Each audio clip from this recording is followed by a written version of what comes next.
ફુદીનાનું શરબત. ફુદીનાના શરબતમાં આપણે થોડીક 1 ગ્લાસ માટે 1 ચમચી ખાંડ નાખી દેવાની. તમારે જેટલું બનાવવું હોય ને એ પ્રમાણે ખાંડ નાખવાની. સંચળ પાવડર થોડોક ટેસ્ટ માટે નાખવાનો છે.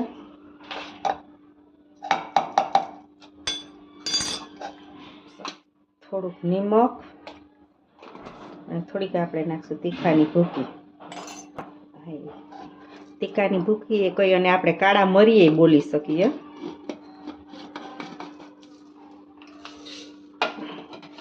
હવે તેને કશું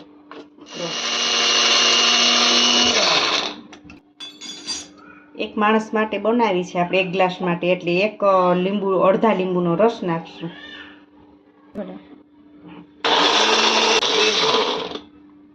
1 ચમચી લીંબુનો રસ નાખ્યો હતો ને તેની સાથે થોડુંક પાણી નાખ્યું હતું, એટલે એકદમ થઈ ગયો મસ્ત રસ. જો હવે આપણે તેને આપણે થોડાક બરફ નાખીશું.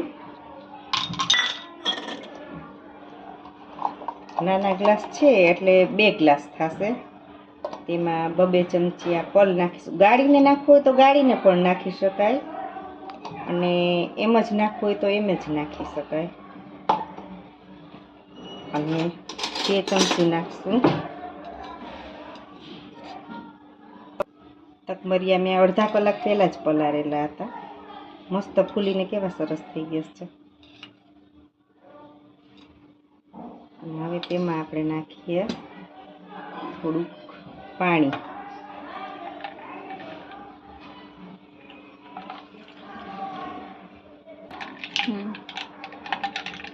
અને થોડુંક હેલ્ધી હોય પાણીમાંથી છે ને થોડોક મેં ગોળ નાખ્યો હતો, એટલે આમ થોડુંક હેલ્ધી રહે એમ.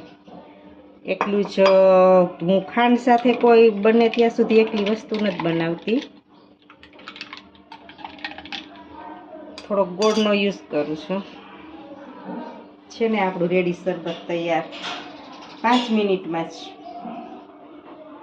કેટલું મસ્ત ગ્રીન દેખાય છે. જો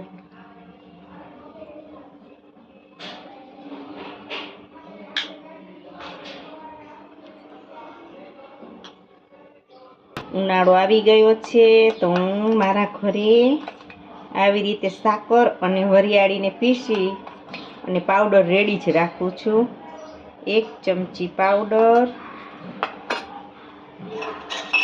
એમાં પાણી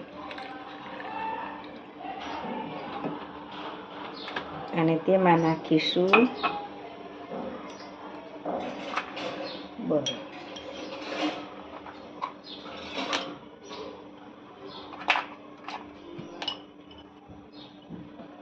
અને તેમાં પણ નાખીશું થોડાક આપણે તકમરિયા.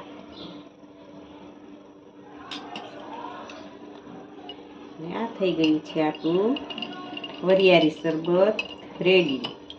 કોઈ પણ મહેમાન આવે તો 5 મિનિટમાં થઈ જાય વરિયાળી શરબત રેડી. ફુદીનાનું શરબત પણ આવી રીતે 5 મિનિટમાં રેડી થઈ જાય છે. જો કોઈને બીજા શરબતની રેસીપી જોતી હોય તો અમને કમેન્ટ કરજો, સબસ્ક્રાઈબ કરજો અને લાઈક કરજો.